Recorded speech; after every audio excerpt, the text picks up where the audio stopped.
Hello' everyone, মই মুনমি আপোনালোক সকলোকে স্বাগতম জনাইছোঁ মোৰ পেজ ব্লেছ উইণ্ডলৈ। মোৰ পেজটো আপোনালোক সকলোৱে ফ'ল' কৰি দিব আৰু ভিডিঅ'টো লাইক এণ্ড শ্বেয়াৰ কৰি দিব। এয়া আমি ৰাতিপুৱাই ওলালোঁ চাউথ ছিকিমৰ ছাইডে। আমি আছিলোঁ গেংটকত। গেংটকৰ পৰা চাউথ ছিকিম অকণমান দূৰ হয়, সেয়েহে আহি পাওঁতে অকণমান দেৰিয়েই হ'ল। এয়া 12টামান বজাত পাইছোঁ, যদিও ৰাতিপুৱাৰ নিচিনাই হৈ আছে। ডাঠ কুঁৱলী ফালি ফালি আহোঁতে দেৰিয়েই হৈ গ'ল, তাতে বৰষুণ। এয়া আহি আমি পালোহি চাৰধাম টেম্পল, যোনটো আছে চাউথ ছিকিমৰ নামচি ডিষ্ট্ৰিক্টত। এই টেম্পলটো বহুতেই ধুনীয়া আৰু চাৰধাম এইকাৰণেই কোৱা হয়, ইয়াত আমাৰ 4খন ধাম, বদ্ৰীনাথ ধাম, দ্বাৰকা ধাম, জগন্নাথ ধাম আৰু ৰামেশ্বৰম ধামক ইয়াত বনাই থোৱা আছে, সেইকাৰণে ইয়াৰ নাম চাৰধাম বুলি কোৱা হয়। ইয়াতে এটা ডাঙৰ শিৱজীৰ ষ্টেচু আছে। এয়া আমি টিকেট লৈ ল'লোঁ, পাৰ পাৰ্চন 50। আমি 4জন আছোঁ, সেয়েহে আমাৰ 200 টকা হ'ল। এইফালে এণ্ট্ৰেঞ্চ, এয়া সোমাই আহিলোঁ। ইয়াতে ধুনীয়াকৈ এইকেইটা এই চাৰধাম টেম্পল, গোটেইকেইটা ধামকেইখনৰ এটা মডেল বনাই থোৱা আছে। ইমান ধুনীয়াকৈ মডেলটো সজাইছে। সেয়া মাজতে যেনেকৈ শিৱজী আছে, ৰিয়েলতো তেনেকৈ বনাই থৈছে তেওঁলোকে। এইটো খালি অকল মডেল বনাই থৈছে। মাজত শিৱজীৰ ষ্টেচুটো আছে, তাৰপিছত দুফালে দুখন ধাম আছে। এইফালে এয়া আছে জগন্নাথ ধাম আৰু ইফালে কেইখন আপোনালোকক দেখালোৱেই। এয়া হৈছে বদ্ৰীনাথ ধাম আৰু ইফালে থকা ধামকেইখন হৈছে ৰামেশ্বৰম ধাম আৰু দ্বাৰকা ধাম। এয়া আমি লাহে লাহে ওপৰলৈ উঠি আহিলোঁ। উঠি আহি আমি নিজৰ জোতা চেণ্ডেলবোৰ ছাইড কৰি ধুনীয়াকৈ থৈ ল'লোঁ, কাৰণ ইয়াত নিজৰ জোতা চেণ্ডেল নিজে ছাইড কৰি থৈ যাব লাগে যাতে নেহেৰায়। ইয়াত ধুনীয়াকৈ ছেফ প্লেচো আছে।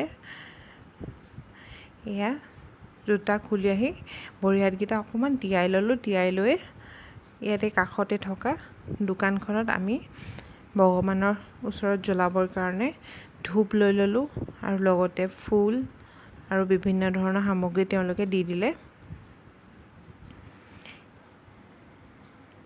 এয়া দেখিছেনে, এইফালৰ পৰা টেম্পলটো দেখিয়ে পায়, ৰামেশ্বৰম টেম্পলটো। এয়া ফুল ল'লোঁ, ফুল ধূপ এয়া ল'লোঁ। তেওঁ সৰুটো লৈছিলে, মানে মোৰ হাজবেণ্ডে সৰু ফুলপাহ লৈছিলে। মই কৈছোঁ ডাঙৰ পাহ লোৱা, ডাঙৰ পাহ ল'লে ভাল লাগিব মানে কি আৰু, ডাঙৰ পাহ লাগে আৰু মানে মোক। ডাঙৰ পাহ লৈ ল'লোঁ। ইমান ধুনীয়া লাগিছে, শৰাইটো ইমান ধুনীয়াকৈ সজাই দিছে শৰাইখন। এয়া ধূপ, ফুল ইত্যাদি লৈ আমি মন্দিৰৰ ফালে আহিলোঁ। কুঁৱলীৰ কাৰণে মন্দিৰটো ভালকৈ দেখিয়ে পোৱা নাই, নহয়নে? কিন্তু এটা আচৰিত ঘটনা ঘটিল আমাৰ লগত। ঘটনাটো কৈ আছোঁ পাছত। আমি দুয়ো আহি পালোহি। মাহঁত আগতেই পালেগৈ, কাৰণ আমি ধূপ লওঁ মানে তেওঁলোকে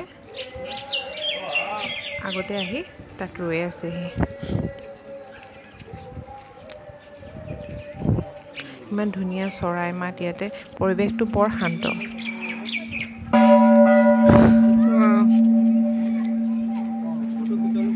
অসংখ্য মানুহ আহি আছে, গৈ আছে। কিন্তু আচৰিত কথা এইটোৱেই যে ইমান পাহাৰৰ মাজতো মানে দূৰ হয় ন এইটো জেগাটো, আৰু সিদিনাখন আছিলে বৰষুণৰ বতৰ। এনেকুৱা মানে ভয়ংকৰ ৰাস্তা হ'লেও, মানে ইয়াত ইমান ভয়ংকৰ ৰাস্তা হ'লেও মানুহৰ অভাৱ নহয়, ইমান মানুহ আহি থাকে। হ'লেও ভয় খাব নালাগে। সিদিনাখন ৰাস্তাটো বৰষুণ দি আছিলে কাৰণেহে বেয়া আছিলে। বৰষুণ দিয়াৰ কাৰণে পাহাৰ খহি ব্লক হৈ গৈছে ৰাস্তা, সেইটো কাৰণে আমাৰ অকণমান দিগদাৰ হৈছিলে। কিন্তু বৰষুণ নিদিলে ঠিকে থাকে। এইটো এটা ডাঙৰ ঘণ্টা আছে, টিলিঙা আচলতে টিলিঙা। আমি এটাকৈ গোটেই তিনিওজনে টিলিঙাটো বজাই ল'লোঁ। প্ৰথমে এওঁ বজালে, মায়ে বজালে, এবাৰ মোৰ টাৰ্ণ।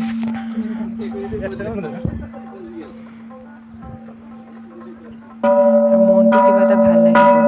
এই শব্দটো শুনিলেই ভাল লাগে, নহয়নে? টিলিঙাৰ শব্দ শুনিলেই মনটো ভাল লাগি যায়। এয়া ওপৰলৈ উঠি আহিলৈ এইবাৰ আহি একদম মন্দিৰৰ পালোহি। খালি মন্দিৰটো এতিয়া বনাই আছে মানে কালাৰ চালাৰ কৰিছে চাগে, সেইটো কাৰণে এই বাঁহবোৰ লগাই থোৱা আছে, নহ'লেতো ইয়াৰ ভিউটো আৰু ধুনীয়া লাগে। খালি আজি কুঁৱলীৰ কাৰণেও অকণমান দেখি পাবলৈ টান হৈছে।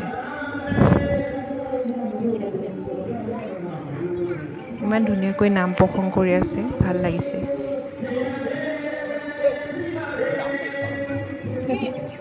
ধূপ লগাই লৈছোঁ, ধূপ লগাই দুয়ো আমি মন্দিৰৰ ভিতৰলৈ সোমাই আহিলোঁ। ভিতৰতো ধূপ দিয়া হ'ল। ইমান ধুনীয়া পৰিৱেশটো। ভিতৰতে আহি আমি পূজা চূজা কৰি ল'লোঁ। ইয়াতে এইটো এটা আছে, এই মানুহবোৰেও সেৱা কৰি গৈ আছে, কিন্তু পূজাৰী নাই অহা। কিন্তু আমি যেতিয়া সেৱা কৰিছিলোঁ, পূজাৰীজন আহি নিজে তাতে গান গাই আছে, আগত বহি লৈ গান গাই নাচি আছে তেওঁলোকে, মানে সেয়া পূজা পাতল তেওঁলোকে কৰি আছে। কিন্তু তাৰ পৰা উঠি আহি আমাক আশীৰ্বাদ দিছে তেওঁ। আৰু শিৱলিংগৰ ওপৰত থকা এই কলচীটো যে ব্লক হৈ গৈছিলে, মানে কোনোবাই ফুল চুল ভৰাই দিলে ব্লক হৈ গ'ল, চাফা কৰি দিছে। আমি গংগাজল ঢালি দিবলৈ তাতে ইয়াতে গংগাজল দি পঠাইছে, দোকানৰ পৰাই দি পঠাইছে ৰঙা বটলটোত, তাতে গংগাজল দিয়ে পঠাইছে চবকে। আৰু এটা কথা, ইয়াতে নাৰিকলটো মানে ভগৱানক দিওঁতে গোটাকেই দিব লাগে, মানে ফালি দিব নালাগে। আমি জনা নাছিলোঁ কাৰণে ফালিয়ে দিয়া হ'ল। ক'লে আমি কিন্তু নাৰিকলটো পেলাই নিদি আমি প্ৰসাদ হিচাপে ঘৰলৈ লৈ আহিলোঁ। এয়া গংগাজল দিছে তেওঁ।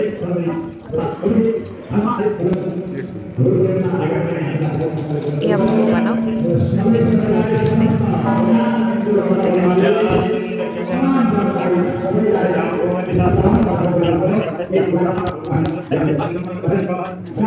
ইমান শান্ত পৰিৱেশ, ইমান ধুনীয়া পৰিৱেশ। তাতে চুৰ্ণিখনো দি পঠাইছিলে দোকানৰ পৰাই, আৰু সেইখনে ইয়াতে বান্ধি দিছে। তলতো বান্ধিব পাৰি, নিজৰ ইচ্ছা কথা। তলতো ইমান ধুনীয়াকৈ গছবোৰত বান্ধি থৈছে, বহুত ভাল লাগিছিলে দেখি। মই যে কৈছিলোঁ আচৰিত ঘটনাটো দেখিলেনে?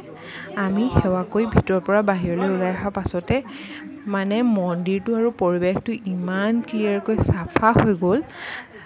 অথনিতো ভগৱানৰ মূৰ্তিটো দেখাই নাছিলোঁ, ষ্টেচুটো ভালকৈ দেখিয়ে পোৱা নাছিলোঁ, কিন্তু এতিয়া ক্লিয়াৰলি আমি দেখি পাইছোঁ, মানে ক্লিয়াৰলি।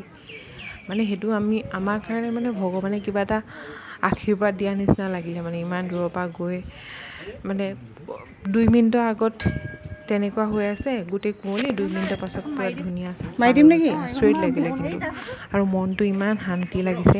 গোটেই ট'ৰটোৰ ভিতৰত এইটোৱে মোৰ বেছি ভাল লাগিলে। কিন্তু মই জনা নাছিলোঁ যে আমি এনেকুৱা চাৰধাম টেম্পললৈ যাম বুলি। আমি গৈছিলোঁ বুদ্ধিষ্ট পাৰ্কলৈ, বুদ্ধ পাৰ্ক যোনখন, সেইখনলৈ যাম বুলি কৈছিলোঁ। কিন্তু এওঁ তালৈও গ'লোঁ, আমি ইয়ালৈও লৈ আহিলে। সেইটো কাৰণে মোৰ মানে পেণ্ট পিন্ধিয়ে যোৱা হ'ল, মানে চাদৰ মেখেলা নিয়াই নহ'ল, আৰু নিয়াও নাছিলোঁ লগত। অলপ বেয়াও লাগিছে মনটো। যি কি নহওক, মন্দিৰলৈ গৈ বহুত ভাল লাগিলে মনটো, আৰু বহুত শান্তি লাগি আহিলে আচলতে। এই যে ষ্টেচুটো দেখিলে, এইটো নহয় আগৰটো শিৱজী ষ্টেচুটো, সেই ষ্টেচুটো প্ৰায় 108 ফিট ওখ হয়। আৰু এই মন্দিৰটো, এই চাৰধাম টেম্পলটো আছে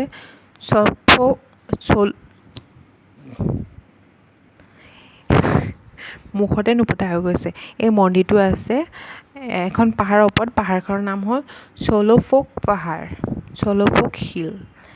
আচলতে ইয়াৰ নামবোৰ অকণমান টানেই হয়, মোৰ মুখত নাহেই, কিন্তু পৰিৱেশটো বহুত ধুনীয়া। আপোনালোকে যদি গেংটক আৰু ছিকিম গেংটক ট'ৰ বনায় বা প্লেনিং আছে যোৱাৰ, প্লিজ এই টেম্পলটোত এবাৰ ভিজিট কৰিব। মনটো বহুত ভাল লাগে, মোৰ বহুত ভাল লাগি আহিলে। সেইটো কাৰণে আপোনালোকক ছাজেষ্ট কৰিছোঁ, আপোনালোকেও যাব, ভাল লাগিব। স্কিপ নকৰিব যদিহে গেংটক ছিকিম ফুৰিবলৈ যায়। আজিলৈ আহোঁ, বাই বাই।